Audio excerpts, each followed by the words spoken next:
जी शुक्राना गुरु जी, अनंतम शुक्राना हमारे गुरु जी महाराज का। ओम नमः शिवाय, शिव जी सदा सहाय। ओम नमः शिवाय, गुरु जी सदा सहाय। शुक्राना अनंतम शुक्राना। अब है चतुर्थ कोटि शतरुद्र संहिता का 15th चैप्टर, द्वितीय मल्लिकार्जुन ज्योतिर्लिंग वर्णन। सूत जी बोलते हैं, अब इसके आगे मल्लिकार्जुन की उत्पत्ति कहता हूँ कि जिसको सुनकर भक्तिमान बुद्धिमान पुरुष संपूर्ण पापों से छूट जाता है। जिसको पूर्व कह दिया है, ऐसे समस्त पापों के नाश करने वाले सुंदर कुमार कार्तिक स्वामी के चरित्र को फिर से वर्णन करता हूँ। जिस समय पार्वती के पुत्र तथा तारक के शत्रु महाबली कुमार पृथ्वी की परिक्रमा करके फिर कैलाश पर्वत को प्राप्त हुए, उस समय देवर्षियों ने उनके समीप आकर अपनी बुद्धि से भ्रम कराकर उनसे गणेश्वर के विवाह आदि का संपूर्ण वृत्तांत कहा। यह वृत्तांत सुनकर वह स्वामी कार्तिक अपने माता पिता के निवारण करने पर भी उन दोनों माता पिता को प्रणाम करके क्रौंच पर्वत को चले गए। जिस समय उनकी माता पार्वती कुमार के वियोग से दुखी हुई, उस समय शुभ ज्ञान देने वाले शिवजी उनसे बोले कि हे प्रिय, हे पार्वती, हे सुभ्रु, तुम क्यों दुखी होती हो? दुख मत करो, तुम्हारा पुत्र अवश्य आएगा। तुम कठिन दुख का त्याग करो। जब वह पार्वती उनके कहने से न मानी और अत्यंत दुखी हुई, तब शिवजी ने देवर्षियों को कुमार के समीप भेजा। गणों सहित बुद्धिमान वे देवता तथा ऋषि प्रसन्न होकर कुमार के लाने के अर्थ क्रौंच पर्वत पर गए। वहां वे सब जाकर कुमार को प्रणाम करके अनेक प्रकार उनको विज्ञानता से आदर से उनको प्रार्थना करने लगे। उस समय बड़े अभिमान से युक्त हुए कुमार ने शिवजी की आज्ञा से व्याप्त हुई उस देवता ऋषियों की प्रार्थना को नहीं माना। इसके पीछे वे वहां से लौटकर शिव के समीप गए। फिर शिवजी की आज्ञा को पाकर उनको नमस्कार करके अपने अपने लोक को गए। उस समय कुमार के न आने पर देवी पार्वती पुत्र के विरह को प्राप्त हुई और शिवजी भी बड़े दुखी हुए। दीन तथा लोकाचार करने वाले वे दोनों शिव पार्वती बड़े स्नेह से वहां गए जहां कुमार पुत्र स्थित थे। वह स्वामी कार्तिकेय पुत्र अपने माता पिता के आगमन को सुनकर अप्रसन्न हो क्रौंच पर्वत से 3 योजन दूर चले गए। उन स्वामी कार्तिक पुत्र ने क्रौंच पर्वत से दूर चले जाने पर वे दोनों शिव पार्वती ज्योति रूप को आश्रय करके वहां स्थित हुए और पुत्र के स्नेह से व्याकुल हुए वे दोनों शिव पार्वती अपने पुत्र कुमार को देखने के निमित्त प्रत्येक पर्व में जाते हैं। अमावस्या के दिन वहां साक्षात शिवजी स्वयं जाते हैं और पूर्णमासी जो पूर्णिमा आती है उस दिन निश्चय वहां पर पार्वती जी जाती हैं। उस दिन से लेकर मल्लिकार्जुन से उत्पन्न हुआ शिवजी का ज्योतिर्लिंग तीनों लोकों में प्रसिद्ध हुआ। जो मनुष्य उस ज्योतिर्लिंग का दर्शन करता है वह संपूर्ण पापों से मुक्त हो जाता है और सब मनोरथों को प्राप्त होता है। इसमें कुछ संदेह नहीं है। माता के गर्भ का दुख दूर हो जाता है और अति सुख प्राप्त होता है। माता के गर्भ का दुख उसे फिर प्राप्त नहीं होता और उसके धन धान्य की वृद्धि, प्रतिष्ठा, आरोग्य, मनोरथों की सिद्धि भी प्राप्त होती है। इसमें कुछ संशय नहीं। दूसरा मल्लिकार्जुन नामक ज्योतिर्लिंग है जो दर्शन से संपूर्ण सुखों को देने वाला है। यह सब लोगों के हित के कारण तुमसे कहा है। अब है 16th चैप्टर जिसपे है महाकाल ज्योतिर्लिंग उत्पत्ति और महिमा वर्णन। ऋषि बोलते हैं, हे सुजी, आप व्यास जी के प्रसाद से सब कुछ जानते हैं। ज्योतिर्लिंगों की कथा को सुनकर हमारी तृप्ति नहीं होती है। हे स्वामिन, इस कारण आप अति अनुपम कृपा करके इस समय हमारे तीसरे ज्योतिर्लिंग की कथा कहो। सूत जी बोले, हे ब्राह्मणों, श्रीमन आप ऋषियों की संगति को प्राप्त हुआ। मैं धन्य तथा कृतकृत्य हूँ, कारण कि सज्जनों की संगति बढ़ाई के योग्य होती है, मतलब तारीफ के बहुत योग्य होती है। इसमें मैं अपने सौभाग्य को मानकर पवित्र करने वाली तथा पापों का विनाश करने वाली दिव्य कथा को कहता हूँ। आदर से श्रवण करो।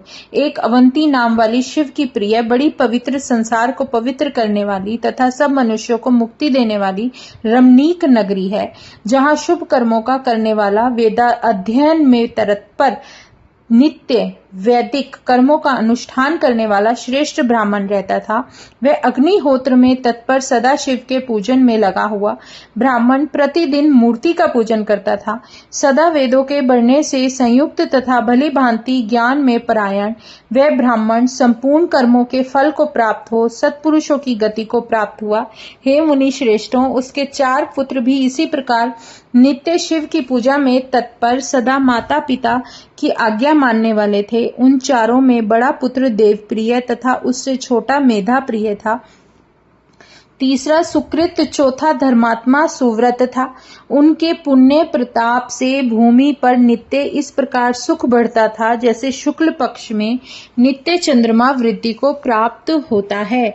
इसी प्रकार उन चारों कुमार सुखदायक गुण वाले वहां दिन दिन बढ़ते थे। उस समय वह नगरी ब्रह्म भोग तेज वाली हो गई। हे द्विश्रेष्ठों, इस अवसर पर वहां जो उत्तम चरित्र हुआ वो सुनो। जैसा मैंने सुना है वैसा कहता हूँ। रतनमाल नाम वाले पर्वत पर निरंतर धर्म का नाश करने वाला बलवान दूषण नामक दैत्यों का राजा रहता था। उसने ब्रह्मा जी के वरदान से संसार भर को तुच्छ समझा और देवताओं को पराजित करके उस स्थान से निकाल दिया। उस दुष्ट ने पृथ्वी पर वेदों का धर्म तथा संपूर्ण स्मृतियों का धर्म, जैसे दुष्ट सिंह से खरगोश नष्ट होते हैं उसी प्रकार नष्ट किया। जितने वैदिक धर्म थे वह सब दूर कर दिए और प्रत्येक तीर्थों में तथा क्षेत्रों में भी धर्म को दूर किया। वहां एक अवंती नामक रमणीक नगरी बची थी। ऐसा विचार उस दैत्य ने जो किया उसे सुनो। वह दूषण नामक दैत्यराज बड़ा सेना के सहित वहां स्थित हुए सब ब्राह्मणों के ऊपर चढ़ गया। वहां आकर वह ब्राह्मणों को द्रोही महादुष्ट दैत्येंद्र 4 दैत्यपतियों को बुलाकर यह वचन बोला, वह सब दुष्ट ब्राह्मण मेरे वचनों का पालन क्यों नहीं करते? वेद धर्म में तत्पर हुए इन सभी को मत में दंड देना चाहिए। हे श्रेष्ठ दैत्यों, मैंने संसार में सब देवताओं तथा राजाओं को पराजित किया है। क्या यह ब्राह्मण वश में नहीं हो सकते? यदि इनको जीने की इच्छा हो तो वह शिव संबंधी धर्म को तथा वैदिक परधर्म को त्याग दे और सब सुख के भागी होंगे, नहीं तो इनके जीवन में संशय होगा। यह सब मैंने सत्य कह दिया। तुम सब निर्भय होकर इस वचन का पालन करो। सूत जी बोले, ऐसा निश्चय करके वे चारों दैत्य चारों दिशाओं में प्रचंड प्रलय की अग्नि के समान प्रदीप्त हुए, शिव के ध्यान में प्रायण हुए। वे ब्राह्मण उन दैत्यों के वैसे उद्यम को सुनकर कुछ भी दुख को प्राप्त नहीं हुए। उस समय धैर्य को प्राप्त हुए वे ब्राह्मण शिव के परम ध्यान से रेखा मात्र भी ना टले, कारण कि शिव के आगे वे नीच दैत्य क्या वस्तु थे। इसी अवस्था में उन दैत्यों ने वह शुभ नगरी व्याप्त हो गई और उनसे पीड़ित हुए मनुष्य उन ब्राह्मणों के समीप आ गए। लोग बोले, हे स्वामिन, अब क्या करना उचित है? यह दुष्ट आ गए, इनसे पीड़ित हुए हम लोग बहुत आपके समीप आए हैं। सूत जी बोले, उन पुरुषों का वचन सुनकर वे वेद प्रिय सदाशिव में विश्वास करने वाले चारों पुत्र उनसे बोले कि हे लोगों सुनो, हमारे पास दुष्टों को भय देने वाला बल नहीं है तथा वैसे शास्त्र भी नहीं है और ना ही कोई शस्त्र है जिससे उनको निराश करें।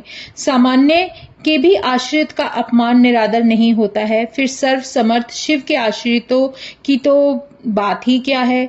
अर्थात शिव के आश्रय में कदापि हमको दुख नहीं होगा। स्वामी शिव जी के इस समय दैत्यों के भय से रक्षा करेंगे, कारण कि संसार में भक्त वत्सल शिव जी के बिना कोई कारण नहीं होता।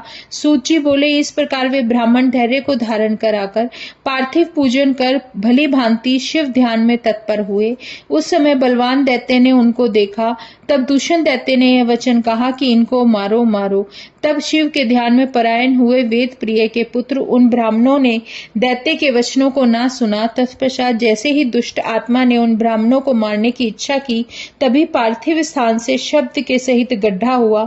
उस गड्ढे से विराट रूपधारी महाकाल नाम से प्रसिद्ध दुष्टों को मारने वाले उस सत्पुरुषों के रक्षक शिवजी प्रकट हुए। हे दुष्ट दैत्य, मैं तुम दुष्टों के मारने के अर्थ महाकाल नाम से प्रकट हुआ हूँ, तो इन ब्राह्मणों के समीप से दूर भाग जा। यह कहकर उस समय महाकाल रूपधारी शिव ने सेना सहित उस दूषण दैत्य को अपनी हुंकार से शीघ्र भस्म कर दिया। उस परमात्मा शिव ने कुछ एक सेना मारी तथा कुछ स्वयं भाग गई तथा दुष्ट दूषण को मारा। जिस प्रकार सूर्य को देखकर चारों ओर से अंधकार नाश को प्राप्त होता है, उसी प्रकार शिवजी को देखकर वह सेना नष्ट हुई। उस समय देवताओं की दुदुम्भी बजी तथा पुष्पों की वर्षा हुई। संपूर्ण ब्रह्मा विष्णु आदि देवता वहां प्राप्त हुए। उस समय ब्राह्मणों ने अंजलि बांधकर भक्ति से उन संसार के कल्याण करने वाले शंकर देव को प्रणाम करके अनेक स्तोत्रों से स्तुतियां की।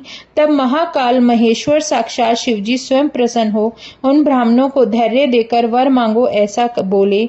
यह सुनकर वे सब ब्राह्मण हाथ जोड़े हुए मस्तक झुकाकर शिव को प्रणाम करके भक्ति से बोले, हे महाकाल, हे महादेव, हे दुष्टों को दंड देने वाले, हे प्रभु, हे शिवजी, आप हमको संसार रूपी मुक्ति प्रदान करो।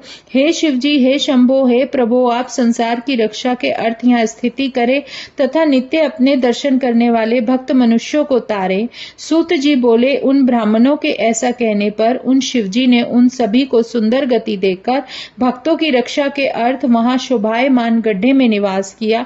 मुक्ति को प्राप्त हुए वे ब्राह्मण शिवलोक में गए और चारों दिशाओं में कोस भर तक ज्योतिर्लिंगों के रूप में स्थित हुए। हे ब्राह्मणों, महाकालेश्वर नामक शिवजी पृथ्वी पर प्रसिद्ध हुए। उनके दर्शन करके स्वप्न में भी कोई दुख को प्राप्त नहीं होता। जो मनुष्य जिस कामना को करके ज्योतिर्लिंग की सेवा करता है उस समय मनोरथ को प्राप्त होता है, अंत समय मोक्ष की प्राप्ति होती है। हे शोभन व्रत वाले, मैंने यह सब महाकाल शिव की उत्पत्ति तथा महात्म्य वर्णन किया। अब और क्या सुनने की इच्छा है। 17th चैप्टर है महाकाल, ज्योतिर्लिंग का पुनः वर्णन।